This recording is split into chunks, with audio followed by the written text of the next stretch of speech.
Gunung Rinjani merupakan gunung berapi tertinggi kedua di Indonesia dan juga merupakan rangkaian lingkaran api.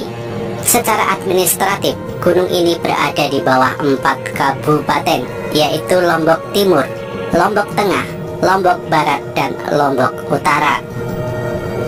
Gunung ini memiliki ketinggian 3.726 meter di atas permukaan laut. Bagi masyarakat Pulau Lombok, khususnya suku Sasak dan suku Bali, Gunung Rinjani dianggap sebagai tempat suci dan merupakan istana para dewa. Di Gunung Rinjani ini terdapat Taman Nasional Gunung Rinjani yang terletak di kawasan peralihan biogeografis, tempat flora dan fauna Asia Tenggara bertemu dengan flora dan fauna wilayah Australia. Di wilayah Gunung Rinjani terdapat Danau Segara Anak, Gunung Barujari, Gunung Sangkareang, Gunung Wajah, dan beberapa gua, yakni Gua Susu, Gua Payung, dan Gua Manik. Danau Segara Anak merupakan sumber mata air bagi seluruh masyarakat Lombok. Air yang berasal dari danau ini mengalir hampir ke sebagian besar wilayah Lombok. Pertanian di sekitar Lombok tergantung kepada air danau ini. Danau yang memiliki luas 11.000 meter persegi dengan kedalaman 230 meter dan berada di ketinggian 2.000 meter dari permukaan laut. Dikatakan oleh beberapa tetua adat di wilayah Bayan berfungsi sebagai pendingin gunung-gunung berapi yang ada di seputarnya. Danau ini diperkirakan terbentuk akibat letusan Gunung Samalas pada tahun 1257. Pendapat lain mengatakan bahwa Danau Segara Anak muncul akibat letusan Gunung Rinjani Purba. Kata Rinjani artinya tinggi dan tegak. Makna kata itu tampaknya sesuai dengan kondisi geografis Gunung Rinjani. Gunung tersebut merupakan gunung yang paling tinggi nomor 2 di Indonesia. Selanjutnya, nama Gunung Rinjani sangat mungkin berasal dari kata Rara Anjani yang berubah menjadi Renjani dan selanjutnya menjadi Rinjani. Sehubungan dengan kata Rara Anjani, di daerah Lombok Timur dapat ditemui desa yang bernama Desa Anjani. Demikian pula gedung pertemuan di Mataram yang diberi nama Gedung Dewi Anjani. Hal itu tentunya menunjukkan bagaimana masyarakat sangat menghormati dan menghargai nama tersebut meskipun sudah tidak sepenuhnya mempercayai mitos ini. Namun pemerintah Kabupaten Lombok Utara justru menjadikan Gunung Rinjani sebagai lambang kabupaten tersebut. Pada lambang tersebut secara khusus yang berhubungan dengan Gunung Rinjani disebutkan sebagai berikut. Rinjani disebutkan sebagai pusat kosmos yang merupakan orientasi kosmologis masyarakat Sasak pada umumnya dengan menyebutnya sebagai daya. Pusat kosmos dan konsep masyarakat Sasak merupakan pusat kekuatan magnet bumi dan kekuatan spiritualitas, sehingga seluruh arah diorientasikan ke arahnya, misalnya dalam orientasi penataan ruang. Rinjani sebagai simbol ekologis disebut sebagai pasak bumi yang menjamin keharmonisan kehidupan dalam kelestarian dan keseimbangan lingkungan.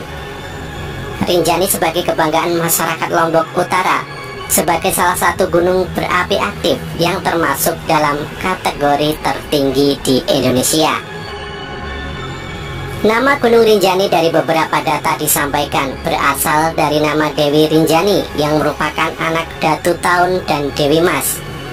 Namun data lain menyatakan bahwa nama Gunung Rinjani sangat mungkin berasal dari kata Rara Anjani yang berubah menjadi Renjani dan selanjutnya menjadi Rinjani seperti yang dikenal sekarang ini. Di sisi lain ternyata ada nama gelar untuk Sultan di Kerajaan Lombok, yakni Sultan Rinjani, yang merupakan anak dari Gaus Abdul Razak yang bernama asli Zulkarnain. Pada kisah yang lain lagi, Sultan Rinjani itu merupakan anak dari penggendeng Segara Katon Rambitan. Yang menjadi persoalan adalah nama gunung itu diambil dari nama Dewi Anjani ataukah diambil dari nama Sultan Rinjani. Masalah ini tidak dapat dijelaskan secara pasti, karena sumber-sumber yang didapatkan rata-rata berbentuk cerita rakyat dan babat, yang kesahihannya masih perlu diuji dan diteliti lebih mendalam.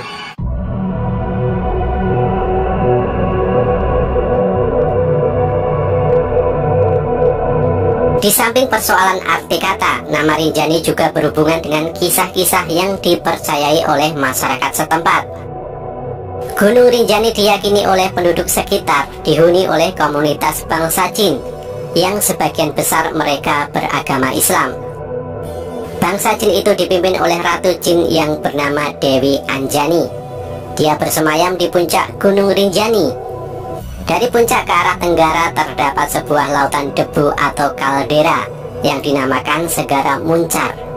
Konon pada saat-saat tertentu dengan kasat mata dapat terlihat istana Ratu Jin. Pengikutnya merupakan golongan jin yang baik. Kisah mengenai Dewi Anjani juga terdapat dalam manuskrip yang berjudul Doyaneda. Pada manuskrip itu dikisahkan Dewi Anjani yang memiliki julukan Ratu Mas Prawira mempunyai sepasang burung yang sakti, yang berparuh besi melela dan berkuku dari besi melela pula. Dalam cerita itu disebutkan bahwa sepasang burung inilah yang mengais-ngais gunung, sehingga gunung tersebut menjadi datar dan menjadi sebuah pulau. Pulau baru itu dinamai Pulau Sasak karena rapat oleh pepohonan. Suatu hari Dewi Anjani diingatkan oleh Patih Songan akan pesan kakeknya Nabi Adam supaya mengisi pulau baru itu dengan cara mengubah sekelompok jin bangsawan menjadi manusia.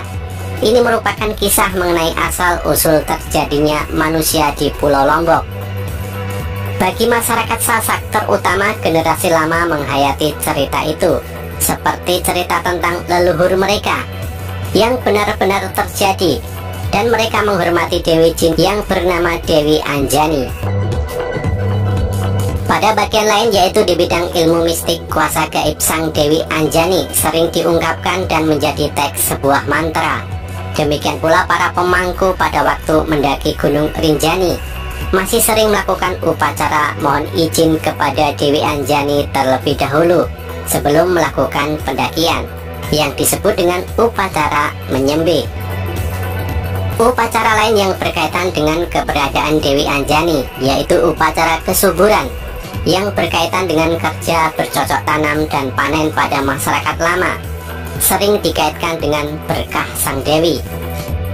Pada masa sekarang, perubahan tata nilai pada kepercayaan dan bahkan teknik pertanian yang disertai upacara semacam itu sudah jauh ditinggalkan.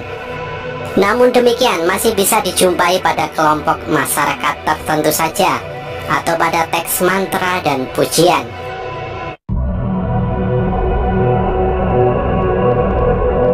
Kisah lain mengenai Dewi Anjani, yakni sang Dewi merupakan seorang putri raja yang tidak diperbolehkan menikah dengan kekasih pilihannya.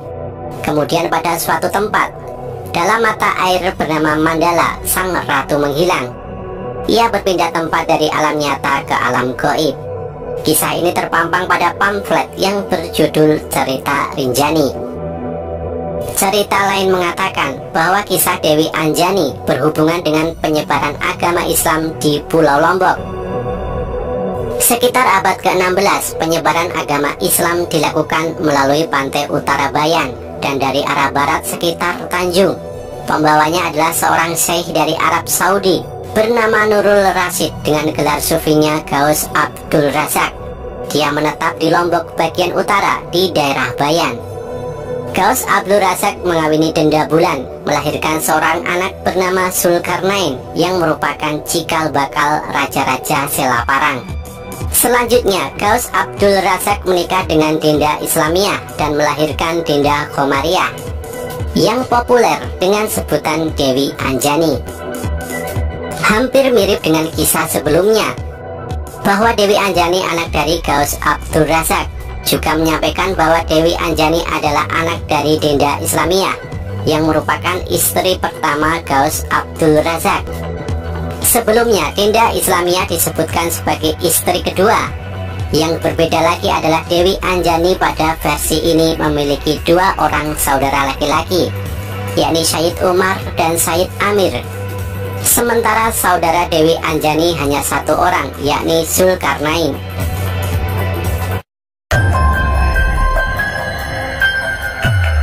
Pada versi lain menyebutkan, nama lain Dewi Anjani adalah Dewi Rinjani. Dia adalah anak Raja Datu Tuan dan Dewi Mas Raja di Lombok. Pada awalnya sang raja dan permaisuri hidup aman dan tenteram, tetapi mereka sering bersedih karena belum dikaruniai anak. Sang raja kemudian memohon izin permaisuri untuk menikah lagi. Raja Datu Tuan kemudian menikah dengan Sunggar Tutul, putri dari Patih Aur. Dengan kekuasaan Tuhan, Dewi Mas yang mulai tersingkirkan tiba-tiba hamil. Sunggar Tutul iri melihat kehamilan Dewi Mas. Dia memfitnah Dewi Mas sehingga sang permaisuri diusir dari istana. Dewi Mas tinggal di Gili dan ditemukan oleh seorang nahkoda. Kemudian nahkoda itu membawa Dewi Mas ke Bali. Setelah sampai pada waktunya, Dewi Mas melahirkan anak kembar. Yang laki-laki bernama Radenuna Putra Janjak dan yang perempuan bernama Dewi Rinjani. Saat mereka mulai tumbuh dewasa, mereka bertanya kepada ibunya, siapakah ayah mereka? Dewi Mas menyampaikan bahwa ayah mereka adalah Datu Taun, seorang raja di Lombok. Radenuna Putra Janjak pun berangkat ke Lombok untuk menemui ayahnya. Pada awalnya mereka berperang, tetapi dengan terdengarnya bisikan gaib dari angkasa, sang raja mengetahui bahwa yang diajaknya berperang adalah anaknya sendiri. Mereka akhirnya berdamai dan Raja Datu Tuan menjemput Dewi Mas ke Bali. Radenuna Putra Janjak pun kemudian menggantikan ayahnya menjadi raja. Sementara itu sang ayah dan putrinya Dewi Rinjani menyepi di puncak gunung untuk bersemedi. Disinilah kemudian Dewi Rinjani diangkat oleh para makhluk halus menjadi ratu. Sejak saat itulah gunung itu disebut sebagai Gunung Rinjani.